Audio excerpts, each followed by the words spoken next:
باسی کۆمەڵێ تەوەرکرا کۆمەڵی ماددە و خاڵ و بڕگە کرا هاتینە سەر میکانزمی هەڵبژاردننی سەرۆکی هەرێم لە ئایندە. دەربارەی میکانزمی سەرۆکی هەرێم لە ئایندە ئەم پرسانە خرا بەرباس و ئەمانە بوونە ئۆپشن ژاردە خەیار کە هەر هێزێک و هەر حیزبێک ئەچێتەوە لای حیزبەکەی خۆی کە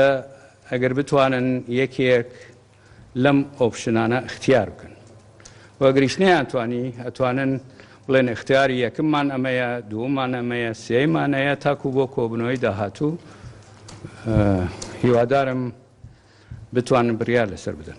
ئەو بژاردانەی کە یا خەیارانەی کە خرا بەرباس ئەمانەی خوارەوەن. یەک، میکانزمی هەڵبژاردننی سەرۆکی ئایندە لە ڕێگەی ڕێفرەندەم بکرێت. دوو، هەڵبژاردننی سەرۆکی هەرێم لە داهاتوو ئایندە لە پەرلەمانەوە بێ، پەرلەمانی داهاتوو. سێ، هەڵبژاردننی سەرۆکی هەرێم لە ڕێگەی پەرلەمانی ئیستەوە بێ، ئەو پەرلەمانی کە ئێستا هەیە. تەبیعی کە باسی هەڵبژاردننی سەرۆکی هەرێم ئەکرێت لە نێو پەرلەمان، لەوێش دوو ئۆپشن هەبوو، دوو خەیار هەبوو. یەک، بە دوو لەسەر سێ پێویستە سەرۆکی هەرێم لە پەرلەمان هەڵبژێرێ، یان ئەوەی ئۆپشنی دوو لە ڕێگەی زۆرینەی سادەیی سۆرینەی 50+1 بێ. ئەگەر نەگەیشتنە اتفاقێک، بژاردەیەکی تریش هەیە لە ڕێگەمان، ئەویش بژاردەی هەڵبژاردننی پێشوەخت، هەڵبژاردننی گشتی لە وڵاتەکە،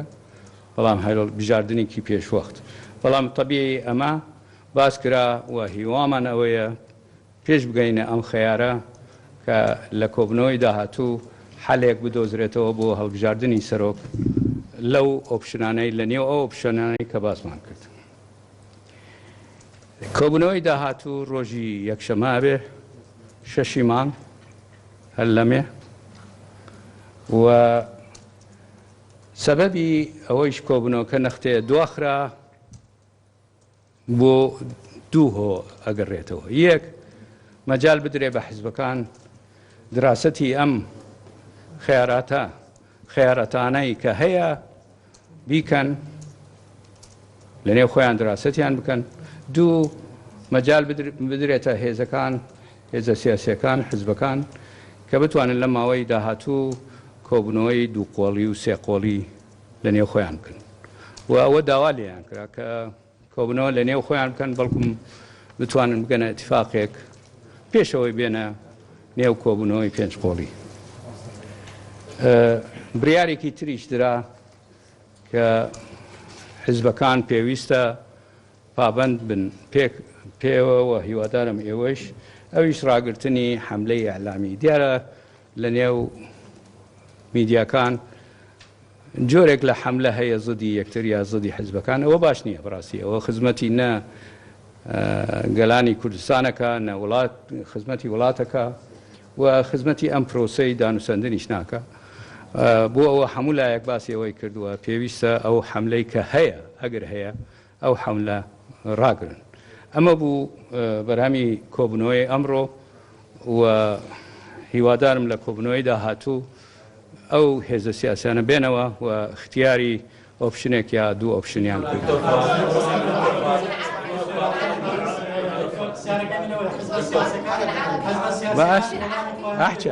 حزب سیاسەکان چوارلایەنەکە دەڵێ سەرۆکی هەرێم لە پەرلەمانە هەڵبژێردرێت، پارتی دەڵێ لە لای خەڵکەوە ئەگەر نەکرا باڕێکتاندەوە بکەیت. یعنی چ پێویستی دەکرد جارێشتر حزبەکان بێنەوە،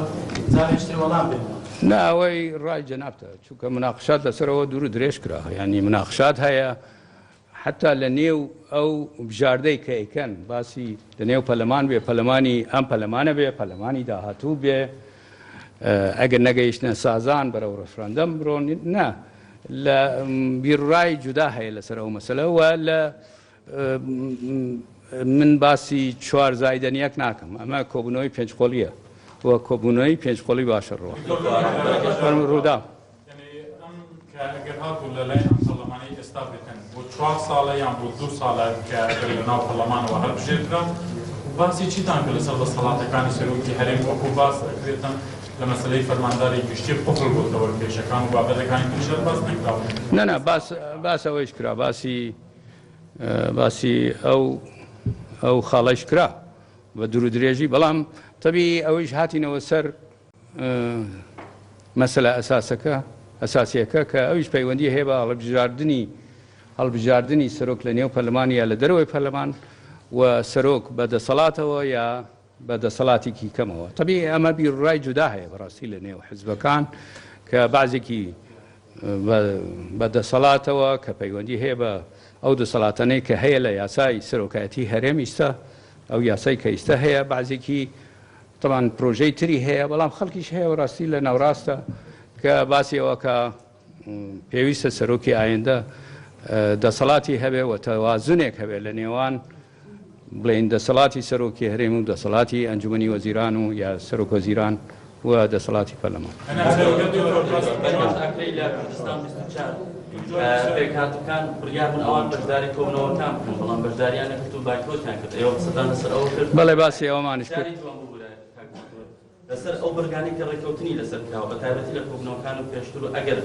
ئێستاش ڕێکەوتن لەسەر بەرگێکدا ئایا ئەوانە بڵێن ڕێکەوتنی کۆتایی یاسایین یان ئەوەتە ڕێکەوتنێکی سیاسیە و لە چوارچێوەی یاسادا ڕێک دەخرێنەوە نەنا ئەو ڕێکەوتنانەی کە پێشکی ڕێکەوتن لەسەر کراوە ئەو خاڵانە هەرماون بەڵام لە نهایەتە ئێمە باسی ئەوەکەین کە بگەنە ئامانج و بگەنە نەتیجەیەکی نهایی ئەبێتە پاکێجێک ینی ئەو وەختە پێڵێن ڕێکەوتن ئیستا چووکە خاڵ بە خاڵ چوونەتە خوارەوە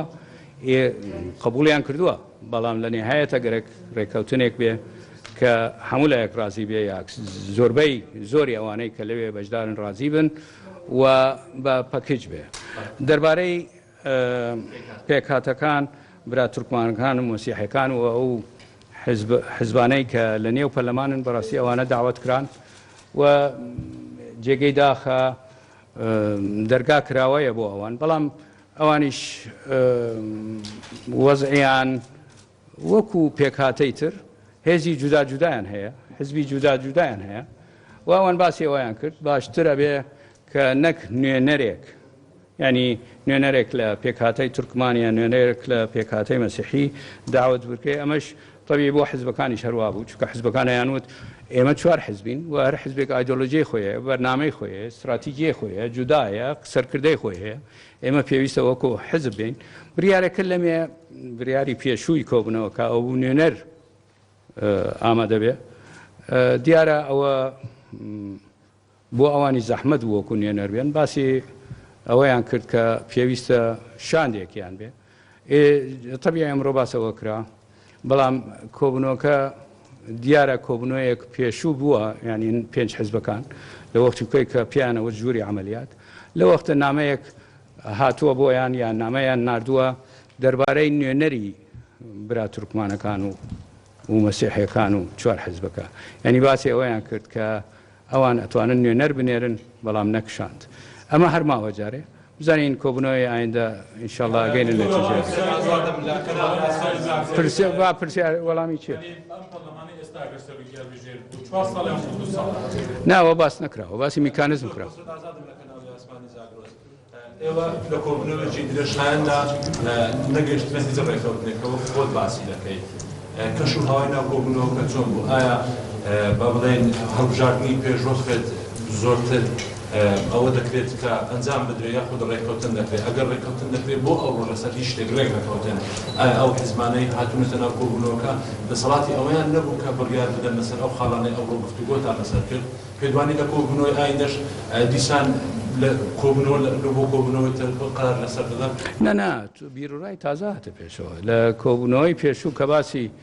میکانزمی هەڵبژاردننی سەرۆکی هەرێم لایەن دەکرا باسی ئەوە کرا یا لە پەرلەمان بێ یا لە ڕێگەی خەڵکەوە بێ. ئیستا کۆمەڵێک بژاردەی تر هاتە پێشەوە هەتا مەسلەی پەرلەمانیش مناقشەوە کرا عەجەبە هەڵبژاردن لە پەرلەمان بێ پەرلەمانی ئیستا یا ئایندە ئەوە یەک دوو لە نێو پەرلەمان بە 50 بێ یا دوو لەسەر سێ بێ ئەم مناقشات هیچ کرا ئەمجا ئەم مناقشات تەبیعی وەختی هەیە دیارە ئەچنەوە جارە تر لەگەڵ حزبەکانی خۆیان باسیەکەن و ڕۆژی یەکشەمە ئینشەڵڵا دێنەوە. فەرموو. کۆبنەوەی شەشەمی پێنجقۆڵی بوو ڕۆژی یەکشەمەی دابێت دوای کۆبنەوە دەبێت یاخۆتا خەڵک لە چاوانی بەردەوامی کۆبنەوەکاندا دەبێت. وەڵڵا من هیوادارم دوای کۆبنەوە بێ بەڕاستی ئەمە ناکرێ ئێمە هەر بەردەوامی لە کۆبنەوە طبیعی من ئەبینم ئەو کەشوهەوا کە هەیە لە نێو کۆبنەوە کە کەشوهەوەیەکی دۆستانەیە و باشە بەڵام خۆ کۆبنەوەکەی بۆ ئەوەی بگەیتە نەتیجە ئێمە ناکرێ نەگەینە نەتیجەی نهایی ڕاستە کۆبنەوەی پێشوو اتفاق بوو لەسەر 13 خاڵ کۆبنەوەی ئەمڕۆژ باش بوو بەڵام لە نهایەتە ئێمە گەرێک بگەینە نەتیجە و نەتیجەکەش بە خەڵک بگەینێ ئەگەر نەگەینە نەتیجە خۆ کە باسی هەڵبژاردننی پێشوەختەکرێ معنەوێ ئەو وەختن هەڵبژاردەیەکی تر نامێنێ بەڵام هیوادارم ئێوە نەگەینە ئەو قۆناغا و لە کۆبنەوەی داهاتوو یا کۆبنەوەکانی ئایندە کۆبنەوەکانی کە ئەکرێ لە هەفتەی داهاتوو بگەینە نەتیجەیەکی نهایی. آخر پرسیار بە کوردی دوای بە عەرەبی قسە. باس لە دەوری ئەمریکا کراوە بە تایبەتی بەڕێزتان و بەڕێز کاکە حەمەش باسی لەوە کرد کە ئەمریکا داکۆچی لەمانەوەی سەرۆک بارزانانی دەکات بەڵام تا ئێستاش ئەو قسانە بە درۆ دەخرێنەوە ئەگەر بمانخەنە ناو ڕاستی قسەکان ئەمریکا بزڵبت چی بەشاندە کوردیەکانی بۆت لەبارەی مانەوە نەمانەوەی سەرۆک بارزانانی. وەڵڵا ئەمە پێویست ناکات دووبارە و سێبارە بکرێتەوە چونکە ئەو قسانەی کە شاندی ئەمریکا کردی لە بەردەم تقریبا 30-40 کەس دانیشتو بوون ئەو وەختە و نوێنەری 15-16 حزبی سیاسی بوون و دوایی شەویش کە هەمان وتار خوێنراوە لەلایەن نوێنەری ئەمریکا 5 حزبەکە دانیشتو بوون و 5 حزبەکەش بەعزیە حزب 8 کەس نوێنەری هەبوو لەوێ یعنی ئەمە باس کراوە بەڵام ئەم پرسیاریش ئەتوانین خۆتان ئەتوانن ئەوە نوێنەری ئەمریکا هەیە قۆنسولی ئەمریکا هەیە لەمێ لە قۆنسولی ئەمریکاش بپرسن.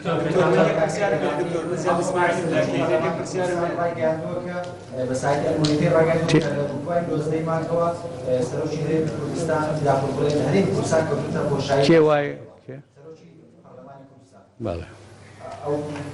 ئەوە باس نەکرا لەم کۆبنەوە نوێنەری ئەو حیزبانەی کە لە پەرلەمانە هەمووی لەمێ بوون. دوانی دکتۆر یوسف سەرۆکی پەرلەمانی لە 19 ئابووە سەرۆکی هەرێم ویلایەتی سەرۆکی هەرێم شەرعیەتی نەماوە و ماوەکەشی تەواو بۆ ئێستا بەڵام ئەوەش دەکات پێی وایە کە هەڵبژاردنی پێشوەختە ئەوە تاکە ڕێگایە بۆی تاکە چارەسەر بۆی ڕزگار بینەوە قەیانە تۆ لەبارەیەوە دەڵێتی. من ئەبینم پەرلەمان هەوڵیدا لە دانیشتنی خۆی کە کرا و ئەو دانیشتنە سەر نەکەوت و بۆ ئەوە ئیستا کۆبنەوەی پێنجقۆڵی هەیە و پرۆسەکە ئیستا لە دەستی کۆبنەوەی پێنجقۆڵیە و ئەم کۆبنەوە بەردەوامە و ڕۆژ بە ڕۆژە چنە پێشەوە ئەنجا ئێمە با انتظار بکەین بزانین نەتیجەی کۆبنەوەی پێنجقۆڵی چێ ینی نهایەت کۆبنەوەی پێنجقۆڵی ئەگەر گەیشتە سازان ئەوە ئەکەوێتە چوارچێوەی یاسا. من ئەگەر ئیجازە بدەن ئیجازە بدەن ئاخر نا کەشوهەوای ناو کۆبنەوەکە باش بوو و بەڵام هیلاکین تەوان ئەمە کۆبنەوە لە دوای کۆبنەوە خۆی مەفروزە ئێمە تەواوین لە میشە و هەر کە بچێتەوە بۆ ئیشی خۆی بەڕاستی ئەمە باش نییە بۆ وڵات باش نییە بۆ خەڵکی کوردستان باش نییە بۆ پەیوەندیەکانی هەرێمی کوردستان لەگەڵ دنیای دەرەوە باش نییە چونکە خەڵک انتسارەکە بگەینە بڕیار وڕاستە بریارەکە زەحمەتە و ئاسانیە بەڵام پێویستە بەرەو بڕیار بڕۆین بڕیاری نهایی مەقسەدم یعنی ئەم کۆبوونەوەانە تەواو بێ و هیوادارم ڕۆژی یەکشەمەی داهاتوو ئەو حزبانە بە ڕؤیایەکی واضح بێنەوە وبتوانين بريال أنا اتفضل. الاجتماعات بدأت منفصلة ولكن السؤال الاتفاق لن يتم لحد الآن. لماذا هناك تدخل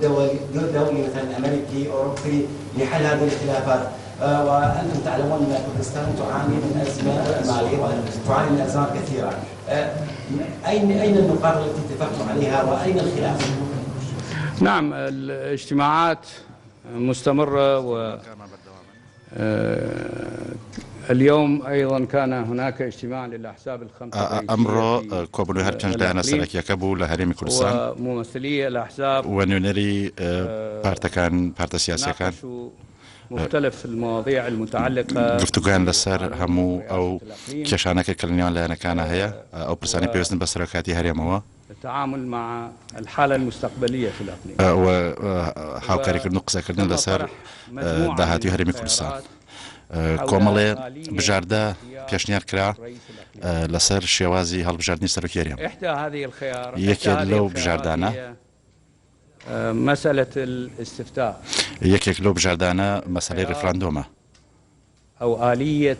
اختيار رئيس الإقليم یان شێوازی هەڵبژاردننی سەرۆکی هەرێم من خلال الاستفتاء لە ڕێگای ڕێفراندۆمەوە. الخيار الثاني بژاردەی دووهەم مطروح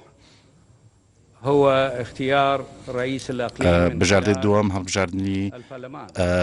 سەرۆکی هەرێمە لە ڕێگای پەرلەمانەوە. اختيار الرئيس من قبل البرلمان لەبارەی هەڵبژاردننی سەرۆکاتی لەلایەن پەرلەمانەوە رأي تؤكد على أن الاختيار يجب أن يكون من خلال البرلمان الحالي. ڕایەک هەیە پێی وایە تاکید لە سەرۆکاتە لەلایەن پەرلەمانی ئێستاوە هەڵبژێرێ. رحل الاختيار إلى البرلمان القادم. وڕایەکشەیە کە ئەم بژاردەیە بکرێتە دەستی پەرلەمانی داهاتوو. النقاش حول آلية اختيار الرئيس من قبل البرلمان وگفتگۆ لەسەرەوە کرا کە شێوازی هەڵبژاردننی سەرۆک لەلایەن پەرلەمانەوە ئایا الخيار من خلال الأكثرية البسيطة ئایا هەڵبژاردن لەلایەن زۆرینەی سادەوە بێت؟ وبناء على هذه الخيارات أو هذه الطروحات لەسەر بنەمای ئەم بژاردانە و ئەم پێشنیارانە من ممثلي الأحزاب الرجوع إلى داواکرا لە نەرەی لایەنەکان بگرێنەوە بۆ لای لایەنە سیاسەکانی خۆیان و بۆ دراسەکردنی ئەم بژاردانە و بگەڕێنەوە بۆ کۆبنەی داهاتوو القادم بوضع الأولوية عند كل حزب کە بێنەوە بۆ هەڵبژاردننی داهاتوو پێشینە یا ئەولوێت بۆ هەر پارتێک چییە نستطيع أن نصل إلى حالة مشتركة ولەلایەن ئەوانەی کە لەلایەن پارتەکانەوە کە ئەولوێتی هەیە لەسەرەوە قسە بکەین هذه الأحزاب حول آلية اختيار رئيس الإقليم گفتوگۆ لەسەرەوە بکەین پێشنیاری لایەنەکان لەسەر شێوازی هەڵبژاردننی سەرۆکی هەرێم بە چ شێوازێک بێت.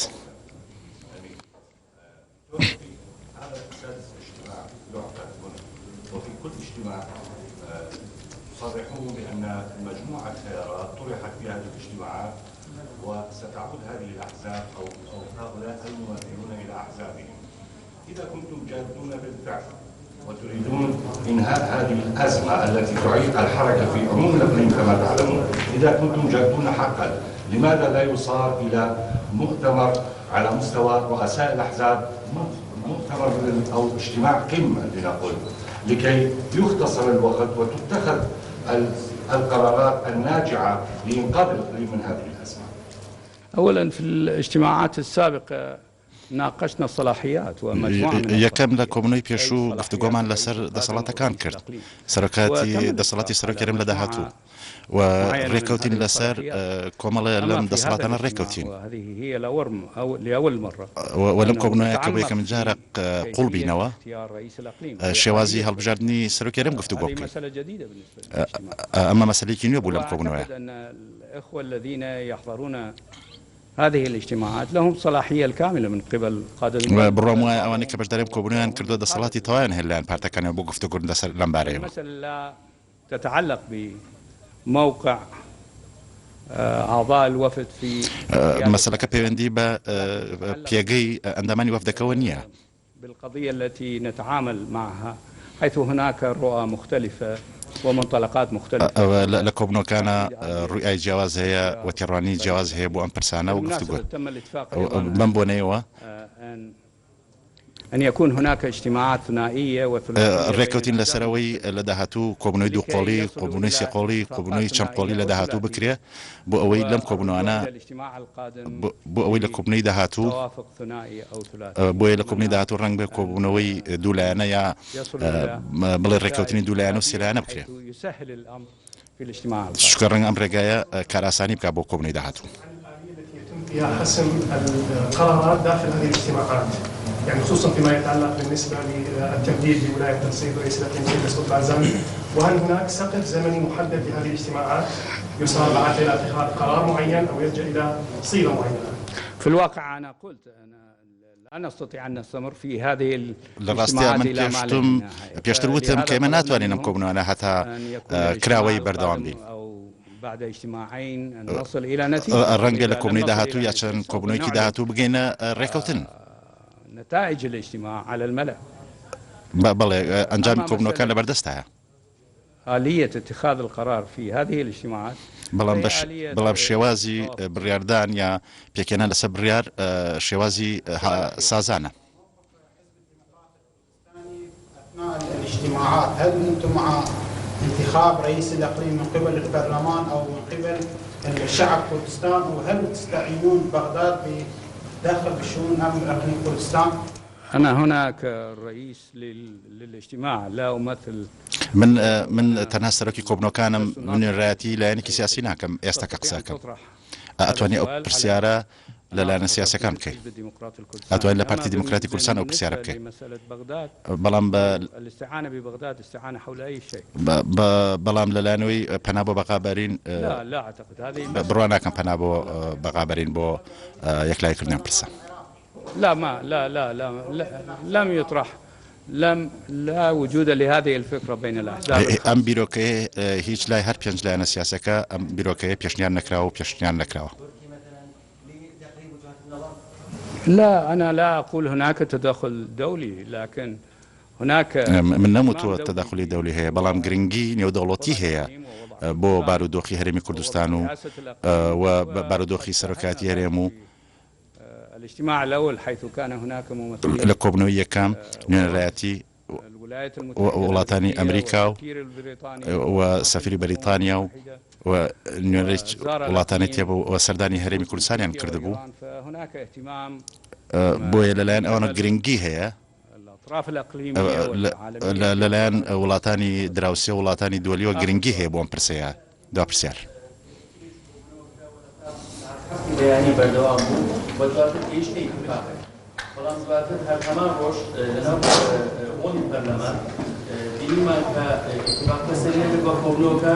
بەردەوام بوو وایە نەدەبایە بکرێەوە دواکەوە ئایا چ گەرانتێک هەیە ئەگەر بێنەوە اتفاق بکەن لێرە بۆ پێنج قۆڵیە و یاخود بۆ پێنج حەزب دیسان لەناو پەرلەماندا هەڵنەوەشێتەوە یاخود نەگەنە اتفاق. ئەوە پرسیارێکە ئێمە پێویستە کە اتفاق کرێ ئەوە تەجروبەیەک بوو و جێگەی داخە کە حالەتێکی وا ڕوودا و هیوادارین ئێستا کە ئەم پێنج حیزبە کە کۆبنەوەی پێنج قۆڵیە ئەگەر گەیشتنە اتفاقێک یان نەتیجەیەک هەموو لای کوردستان پێیەکە. سپاس دەکەم مەمنون.